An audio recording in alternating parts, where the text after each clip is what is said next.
सद्बुद्धि, सन्मार्ग और कार्य का संकल्प देना, अडिग रहे विश्वास तुम पर, ऐसा अंतः कर देना। मेरे हृदय में आने में तुम्हें कोई संकोच न हो। हे गुरुदेव, मुझे नजरों से दूर कभी न होने देना। हे गुरुदेव, मुझे नजरों से दूर कभी न होने देना। नमस्कार। गायत्री चिंतन धारा के चर्चा सत्र में आप सभी का स्वागत है। मित्रों, हम सभी इस बात से सहम कर जी रहे हैं कि पता नहीं कब क्या हो जाएगा। हर तरफ यही चर्चा है कि अब तो किसी पर भरोसा करना बड़ा मुश्किल है, क्योंकि दुनिया में, समाज में होने वाले परिवर्तनों की रफ्तार बहुत ज्यादा तेज है, और सिर्फ तेज ही नहीं, अनपेक्षित भी है। सुरक्षा सभी चाहते हैं, पर कौन किसे गारंटी देगा? एक बात तो तय है, अब आप उस तरह से तो बिल्कुल नहीं जी सकते जैसे पहले जीते थे, क्योंकि दुनिया के, भारत के और खुद हमारे भीतर के हालात भी अब बड़े नाजुक मालूम पड़ रहे हैं। जब हमें किसी पर भरोसा न हो तो एक ही उपाय बचता है, अपना ज्ञान बढ़ाएं, अपना सामर्थ्य बढ़ाएं, है नहीं? हमें न सरकार के कानून तोड़ना है, न प्रकृति के कानून तोड़ना है, और जितना हम समझ सकें झंझटे न पालें। इस वैज्ञानिक युग में, या इसे मशीनी युग भी आप कह सकते हो, उसमें हमारी तेजी इतनी बढ़ गई है कि शांति से बैठकर परिस्थिति का विश्लेषण करना अब हर किसी के लिए संभव नहीं, समय ही नहीं है किसी के पास। परंतु फिर भी सुरक्षा तो चाहिए। तो अब तक की पूरी कहानी पर हमें नए सिरे से विचार करना पड़ेगा, तभी एक अच्छा निष्कर्ष हम निकाल सकेंगे, है नहीं? आज हमारा यही प्रयास होगा कि हम किसी अच्छे निष्कर्ष पर पहुंचे। तो आप सभी अंत तक बने रहें, है ना? तो फिर चलिए आज की चर्चा को शुरू करते हैं। मित्रों, क्या आप ईश्वर या किसी सुप्रीम पावर को मानते हैं? क्यों नहीं मानते? इतनी सुंदर, इतनी वैज्ञानिक रूप से व्यवस्थित दुनिया को किसी ने तो बनाया होगा ना। यहां प्रकृति के कठोर नियम हैं, एक्शन, फिर उसका रिएक्शन, फिर क्रिएशन, ये सब वैज्ञानिक तंत्र दुनिया में और खुद हमारे भीतर भी दिखता है। तब कोई तो एक बहुत बड़ी ताकत है जो संसार में भी है और हमारे अंदर भी है, दोनों जगह समान रूप से काम कर रही, लगातार बिना रुके। मित्रों, जब किसी पर भरोसा न हो और स्वयं को सफल बनना हो, सुखी रहना हो, तब और क्या उपाय हो सकता है कि ईश्वरीय सत्ता से कुछ सीखा जाए, है नहीं? जिसने इतनी बढ़िया दुनिया बनाई है और हमें जन्म दिया है, तो वो हमें जीना भी सिखाएगी। उसके संरक्षण में, उसकी छत्र छाया में जिया जाए। देखो, हमारे सारे अवतारों ने गुरु बनाए हैं और उनके संरक्षण में अपना जीवन जिया है। बिल्कुल, भगवान राम ने गुरु बनाया, कृष्ण ने गुरु बनाया, परशुराम जी ने गुरु बनाया। मध्यकाल में देखे तो चंद्रगुप्त है, शिवाजी है, फिर स्वामी विवेकानंद है, दयानंद जी हैं, सब ने गुरु बनाया है। यानी एपीजे अब्दुल कलाम और प्रधानमंत्री हमारे नरेंद्र मोदी, उन्होंने भी गुरु बनाया और उनके छत्र छाया में, उनके मार्गदर्शन में वो जिए। कुछ नहीं तो ईश्वर का ध्यान करें, उन्हीं को गुरु बना लें। जो दुनिया का भला करते हैं, सबको जीवन देते हैं, वो आपका मार्गदर्शन क्यों नहीं करेंगे? आपको ईश्वर पर विश्वास करना चाहिए। जब माता पिता आपका बुरा नहीं चाहते तो ईश्वर आपका बुरा क्यों करेंगे, है नहीं? जब किसी पर भरोसा नहीं तो और क्या उपाय है? अपने आप को, सारे सिस्टम को हम समझें और समझकर जीवन गुजारें। आज बड़े बड़े डिग्रीधारी, बड़े बड़े पैसे वाले, पद वाले, सब एक जैसी मुसीबतें झेल रहे हैं, क्योंकि सभी लोग मैं मेरा की बातें करते हैं, अपने आगे किसी की सुनते ही नहीं। और कमों पे सबका हाल भी एक ही जैसे होता है। और अब ये तो और भी अनोखा काल है नहीं? ये तो युग परिवर्तन जैसे बड़े बड़े परिवर्तनों का समय है। तो अब तो आप अपने पुराने ढर्रे पर नहीं जी सकते। पहले जैसे चलता था हम अब भी चलाएंगे, तो ये अब नहीं होने वाला। अभी कुछ दिनों पहले कोरोना के समय क्या माहौल बन गया था, जरा याद करो। क्या क्या कर रहे थे हम, कैसे कैसे करके हमने अपनी जान बचाई। मित्रों, हमको ये समझना होगा कि नित्य नए तकनीकी विकास के काम हो रहे हैं, डिजिटलाइजेशन हो रहा है, आर्टिफिशियल इंटेलिजेंसी पर काम हो रहा है। अब सारी व्यवस्थाओं में आमूलचूल परिवर्तन हो गया है भाई। व्यापार है, व्यवसाय है नहीं? और तो और लूट और धोखाधड़ी के तरीके भी बदल गए। हमारे समाज में कोई वही की वही स्थिति थोड़ी बची। अनेक सुविधाएं भी इनसे मिली हैं, परंतु सचेत और जागरूक होकर रहना ये भी उतना ही जरूरी हो गया। अच्छा, आज जो लोग जागरूक हैं वो भी क्या करते हैं? इन्हें भी सच्चाई जानने के लिए कंसल्टेंट की जरूरत पड़ती है, एडवाइजरों की जरूरत पड़ती है। लोग प्राइवेट जासूस रखते हैं, या बड़ा काम, सामाजिक काम, आर्थिक काम हो तो उसके लिए सर्वेक्षण करवाते हैं। सच्चाई तक पहुंचना पड़ता है, अपने आप सच्चाई सामने नहीं आती, ढूंढना पड़ता है उसको। सच को जानना कोई सामान्य काम नहीं है। हमारे भीतर जब दबाव तनाव बढ़ जाता है, शरीर प्रतिक्रिया देने लगता है, तो इसमें भी लोग ठगी के अवसर ढूंढ ही लेते हैं। अच्छा, हमारी बुद्धि भी ऐसे ही नहीं चलती, वो नए हिसाब से नहीं चलती, वो अपनी पुरानी मेमोरी से काम करती है। नई बात या नई संभावनाओं को हम भी एकाएक स्वीकार नहीं कर पाते हैं। हम भी तो अपने हाथों अवसर खोते जाते हैं ना, ऐसे ही करके। देखो, आज से 150 साल पहले भी परिवर्तन होते थे, परंतु वे इतने व्यापक या अकल्पनीय स्तर के नहीं होते थे। अब होने वाले परिवर्तनों का क्षेत्र और प्रभाव एकदम अलग स्तर का है, पहले जैसा नहीं। उस समय सामाजिक नियम परंपरा में थोड़े बहुत परिवर्तन होते थे, परंतु अब तो जैसे विनाशाय च दुष्कृताम का ही चक्र चल पड़ा है ना? ये अनीति, अन्याय और दुष्कर्मों की व्यवस्थाओं के टूटने की लहर चल रही है समाज में, दुनिया में। आज हम जिस तरह के परिवर्तनों की बातें करने जा रहे हैं, उन्हें महाकाल के तांडव नृत्य की उपमा दी जा सकती है। भयंकर परिवर्तन है जिसमें व्यवस्थाओं में आमूलचूल परिवर्तन होते देखे जा सकते हैं। आप खुद सोचकर देखो, थोड़ा सा मौसम बदल जाए तो हम बीमार हो जाते हैं, थोड़ा सा खाना पीना ऊपर नीचे हो जाए तो तबीयत खराब हो जाती है नहीं? किसी में नींद में खलल डाल दिया, कोई जरा सा ऊपर नीचे बोल दे तो हम तुरंत दुश्मनी बना लेते हैं। बस लोगों ने हमें अच्छा कहना चाहिए, यही हमारी इच्छा रहती है। कुल मिलाकर हम अच्छा चाहते तो हैं, पर हम स्वयं क्या कर रहे हैं इस पर सोचते ही नहीं। गुरुदेव कहा करते थे, हम दूसरों के साथ वह व्यवहार न करें जो हमें अपने लिए पसंद नहीं, पर ऐसा करें तब ना। इस वैज्ञानिक युग में भी हमारी सोच कैसी है? गुरुदेव कहते थे, मनुष्य अकेला पैदा होता है, अकेला मरता है और अकेला ही अपने कर्मों का फल भोगता है। पर हम तो हर बात के लिए दूसरे पे निर्भर हैं। कुछ भी बुरा हो जाए तो हमें अपनी गलती कभी नहीं दिखती, हम दूसरों पर ब्लेम करते हैं। उसकी वजह से परिवार और समाज में हम स्वयं ही माहौल खराब करते रहते हैं और फिर चाहते हैं कि लोग हमारा सम्मान करें। ये कैसे होगा? आप किसी का भला करेंगे तब ना कोई आपका सम्मान करेगा। पर हम इसी आदत का फायदा, हमारे इसी आदत का फायदा जो है लोग उठाते हैं, चापलूस लोग, और मीठा मीठा बोलकर हमें ठगते हैं। और फिर हम भी कहते हैं कि भाई जमाना भरोसे के लायक नहीं है। कैसे भरोसा? किसका भरोसा भाई? कारण चाहे जो भी रहे हो, लेकिन एक बात तो तय है, पिछले 70 वर्षों की व्यवस्था ने हमें निपट, स्वार्थी, आलसी और पूरी तरह से भोगवादी बना दिया है।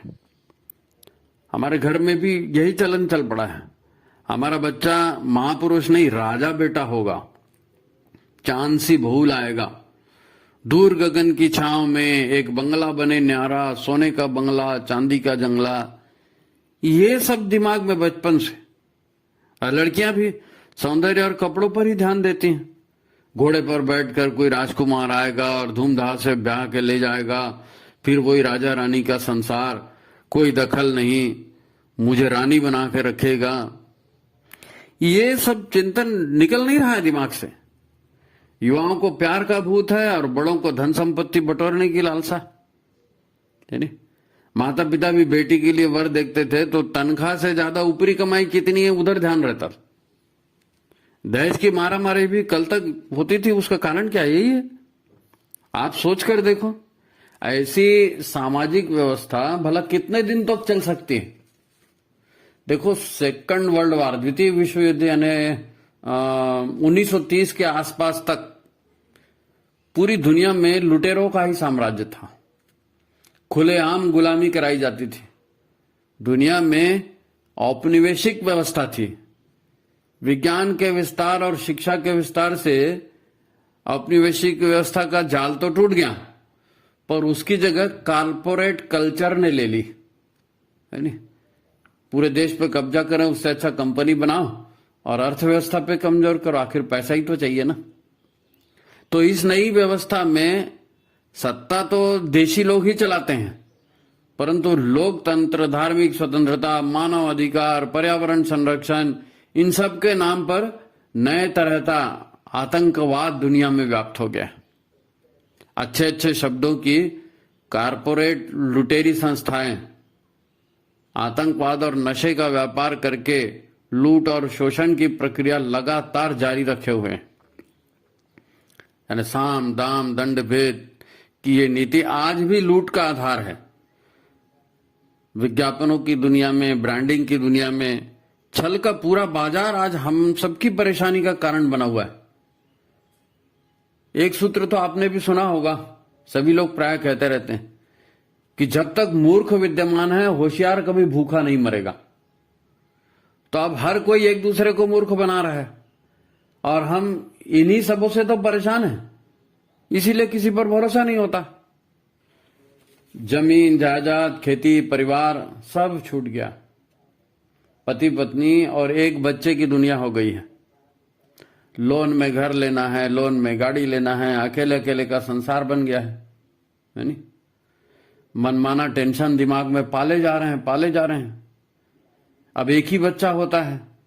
अब वो एक बच्चा है, वो उसको अच्छा खिलाएं, अच्छे स्कूल में डालें, बीमार हो जाए तो अच्छा डॉक्टर, अच्छी ट्यूशन, तू ये भी सीख ले, तू वो भी कर ले। अरे तेरे 98% क्यों आए? 100% आना चाहिए, उसके देखो, है नहीं? उज्जवल भविष्य के नाम पर माँ बाप खुद ही बच्चों का बचपन छीन लेते हैं, बचपने की हत्या करते हैं। उसका स्वाभाविक विकास ही नहीं हो पाता बेचारे का। और फिर बच्चा बड़ा होकर क्या बनता है? पैसा कमाने की मशीन। अब वो बन गया मशीन, चला गया अमेरिका। माँ बाप घर में अकेले, पैसा कमाने और बचाने के चक्कर में माता पिता तो 40 की उम्र से ही बीपी, शुगर, पाइल्स, यानी सारी बीमारियां लेके बैठे थे। अब लाइफ के आखिरी में दिन कैसे कटेंगे? ये सब विचार करने की बातें हैं मित्रों। पिछले 150-200 वर्षों में मनुष्यों ने धरती पर कुल मिलाकर जो भी किया है उसे मूर्खता, स्वार्थ और भोगों का तांडव कह सकते हैं। बड़े कठोर शब्द हैं, लेकिन ये सच है। आज भूकंप, बाढ़, सूखा, ग्लोबल वार्मिंग, उसके जो इफेक्ट हमारे सामने हैं, ये सब भी तो मनुष्य की ही करतूत है ना। पिछले 200 वर्षों में सनातन जीवन पद्धति को ढकोसला प्रचारित किया गया, है नहीं? सनातन वालों को पिछड़ा हुआ कहा गया, तो यही परिणाम मिलना था। कुल मिलाकर सद्बुद्धि और सत्कर्मों के संस्कार छोड़कर हमने अपना आज स्वयं कमाया है। आज की परिस्थितियां स्वयं हमारे कर्मों की फल है। अभी हम और भुगत सकते थे, परंतु अब तो धरती के नष्ट होने की पारी आ गई है भाई, और प्रकृति को यह मंजूर नहीं है। प्रकृति चाहती है कि धरती नष्ट ना हो। हिमालय ऋषि सत्ताओं को भी ये मंजूर नहीं है। आज से 70 साल पहले गुरुदेव ने कहा था, सावधान, युग बदल रहा है। तब किसी को विश्वास ही नहीं होता था कि युग बदल रहा है। मैंने कुछ भी था दीवार में लिख दिया, बस ऐसी। मुगलों के आक्रमण ने सिर्फ मंदिर ही नहीं तोड़े, पुस्तकालय ही नहीं जलाए, ब्राह्मणों के यज्ञोपवीत ही नहीं जलाए।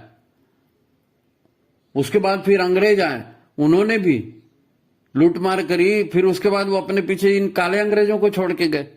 तो पतन की प्रक्रिया लगातार चल रही है। वहां से योजनाबद्ध तरीके से आसुरी शक्तियां जो हैं ये यज्ञ और सद्बुद्धि के संस्कारों को खत्म करने में लगी हैं, सनातन संस्कृति को खत्म करने में लगी।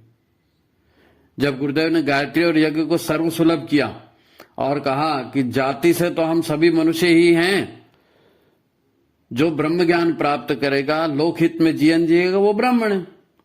मैं दीक्षा दूंगा आपको, चलो गायत्री जाप करो, यज्ञ करो, है ना। अपने बच्चों को मैं गायत्री मंत्र दूंगा, यज्ञ दूंगा, मेरे बच्चे सनातन संस्कार परंपरा का पुनर्जीवन करेंगे। उन्होंने पहली बार घोषणा की कि हम सुधरेंगे, युग सुधरेगा। अब आज क्या हो रहा है देखो ध्यान से, आप पाएंगे कि विनाश अनिवार्य है। इस तरह से जी करके विनाश अनिवार्य है और विनाश हो भी रहा है हमारे सामने। अब दुष्प्रवृत्ति का नाश तो होगा ही और हो भी रहा है, परंतु सत्प्रवृत्ति को भी ईश्वर उभार रहे हैं, है नी। धर्म संस्कृति का उत्थान भी इन दिनों दिख रहा है। राम जन्मभूमि पर मंदिर का निर्माण हुआ ना, काशी विश्वनाथ का उद्धार हुआ, महाकाल की नगरी उज्जैन का उद्धार हुआ, केदारनाथ का मंदिर, बद्रीनाथ का मंदिर, सब जगह सब चकाचक हो रहा है, सबका उद्धार हो रहा है। सब पर्यटन का हजारों लाखों की संख्या में पर्यटन बढ़ रहे हैं और लोग जा रहे हैं धार्मिक केंद्रों पे। जगह जगह गुरुकुल खुल रहे हैं। दुनिया भर में भारतीय संस्कृति को अपनाए जाने के समाचार आप देखते नहीं, व्हाट्सएप में, यूट्यूब में सब आते रहते। योग आयुर्वेद का डंका सब जगह बज रहा है। भारत वसुधैव कुटुंबकम का आदर्श व्यवहार लेकर दुनिया भर के देशों में विश्वास जगा रहा है। यह अनोखी बात है, ऐसा कभी नहीं हुआ। हम सेकुलर बने घूम रहे थे, लेकिन हमने जीवन पद्धति नहीं दिखाई। वसुधैव कुटुंबकम, सबकी मदद भी कर रहे हैं, परंतु ऐसा भी नहीं है कि सारी समस्याओं का समाधान हो गया। समस्याओं का समाधान अभी पूरा नहीं हुआ है। ये तो इशारा है कि महाकाल सज्जनों का उद्धार करेंगे और दुष्टों का विनाश करेंगे, उसका सैंपल दिख रहा है। आज भी हम महाभारत की रणभूमि में, युद्ध भूमि में बीचों बीच खड़े हैं। परिस्थितियां अभी बहुत बदल गई, ऐसा नहीं है। अर्जुन ने रणभूमि में गांडीव धनुष छोड़ दिया था, वही हाल हमारा भी है। हमें विश्वास ही नहीं हो रहा है कि हम अपने प्रचलित सामाजिक जीवन का ढर्रा ही छोड़ने को तैयार नहीं, हम तो ऐसे ही करते थे, हम तो वैसे ही खाते थे, हमारे यहाँ तो ऐसे ही होता है, हम तो ऐसे ही करते हैं। पुरानी किसी चीज पर हम वैज्ञानिक ढंग से विचार करने को ही तैयार नहीं। यही सच है। इसीलिए हमारे परिजन भी रोगग्रस्त हैं, परिवार से त्रस्त हैं और मरे मरे जैसे दिख रहे हैं। शक्ल देखो एक एक की। गुरुदेव ने शपथ दिलाई, हम ईश्वर को सर्वव्यापी और न्यायकारी मानकर उसके अनुशासन को अपने जीवन में उतारेंगे, है नी। शरीर को भगवान का मंदिर समझकर आत्म संयम और नियमितता द्वारा आरोग्य की रक्षा करेंगे। गुरुदेव ने सारे सूत्र दिए। अनीति से प्राप्त सफलता की अपेक्षा नीति पर चलते हुए असफलता को भी शिरोधार्य करेंगे। हमें तो विश्वास ही नहीं हो रहा है ना, सबसे बड़ी दिक्कत यही है। महाकाल आए, गुरु बनकर आए, दीक्षा दी, सारा तामझाम खड़ा किया, सारा साहित्य दिया। देखो, या तो गुरु को मानो ही मत, या फिर उनके कहने अनुसार जियो। है? अंत में अर्जुन ने कहा था ना सारी गीता सुनने के बाद, करिष्ये वचनम तव, हे भगवान मैं आपने जो कहा मेरे को सब समझ में आएगा, अब मैं करूंगा जो आपके वचन है वैसे ही करूंगा। तो अब मैं भी करूंगा जो कृष्ण ने अर्जुन से कहा, हमारे गुरु ने हमसे कहा, तो हम भी ऐसा करें। परंतु हमें तो अपने सौभाग्य पर विश्वास ही नहीं हो रहा है। हम मानने को तैयार ही नहीं है कि हमारे गुरु महाकाल हैं। हम गीत जरूर गाते हैं, स्वयं भगवान हमारे गुरु, परम सौभाग्य हमारा है, स्वयं नारायण नर्तन धरे हमारे बीच पधारा है। मानते हो क्या? कर रहे हो क्या? नहीं करोगे तो मरोगे, नहीं करोगे तो मरोगे। इधर कौरवों की सेना है, इधर पांडवों की सेना है। कृष्ण का मानोगे तो महाभारत जीतोगे, नहीं मानोगे मरोगे, है नहीं? मानो या ना मानो आपकी मर्जी। एक बात याद रखो, दुष्टों के विनाश के लिए महाकाल का चक्र चल चुका है। रोड रोलर के जैसे निर्दयता से चल रहा है, बुलडोजर की तरह काम कर रहा है। बुलडोजर फेमस हो गया बुलडोजर। देखो, जब आप ध्यान देंगे, देखेंगे, तभी आपको दिखेगा। तो ठीक है, आप देखिए और गुरुदेव के इशारों पर चलिए। अंत में एक बात और, देखो ये शरीर तो नष्ट होने वाला है नहीं? ये शरीर तो नष्ट हो जाएगा, सभी मरेंगे, हम भी मरेंगे, आप भी मरोगे। लेकिन यही सारी कामनाएं, यही सारा अहंकार जो भी अंतरंग में जमा है, इस सब को लेकर फिर हमें कहां जाना है? नई मां के कोख में। और फिर यही परिस्थितियां दोबारा मिलेंगी। ये ईश्वरीय व्यवस्था है, ये कृष्ण का संदेश है। तो आज सुधार कर लो, अगला भी सुधरेगा ना। आज सुधार करेंगे तो अगला भी सुधरेगा, अगला जीवन भी सुधरेगा। और नहीं सुधारोगे तो फिर पड़े रहो ऐसी। तो अब क्या करें? करना क्या है? सारी बातें तो बताई जा चुकी हैं, गुरुदेव ने सब लिख कर रखा है ना? अपनी दीक्षा का नवीनीकरण करो, सोच लो, बात की गहराई तक जाना है नहीं? भीतर तक जाना पड़ेगा। या तो खुद अपना दिमाग लगाओ या फिर गुरु की सुनो, एक ही बात हो सकती है। अच्छे परिणाम के लिए अच्छा प्रयास करना पड़ेगा, गुरु के संरक्षण के अनुसार उनके बताए मार्ग पर चलना पड़ेगा।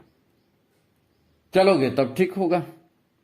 तो आज की इतनी बात है, यही समाप्त करते हैं। मित्रों, आप जो है कमेंट जरूर किया करो, कमेंट जरूर किया करो। और आज का भी आपको कैसा लगा है ना, इसका कमेंट करिए, लोगों को लाइक करिए, शेयर करिए, भेजिए लोगों को। ये विचार क्रांति अभियान सबको मिला के चलाना है। उम्मीद है आप भी ज्यादा से ज्यादा लोगों को शेयर करेंगे। तो ठीक है, आज की बात समाप्त। सभी को प्रणाम।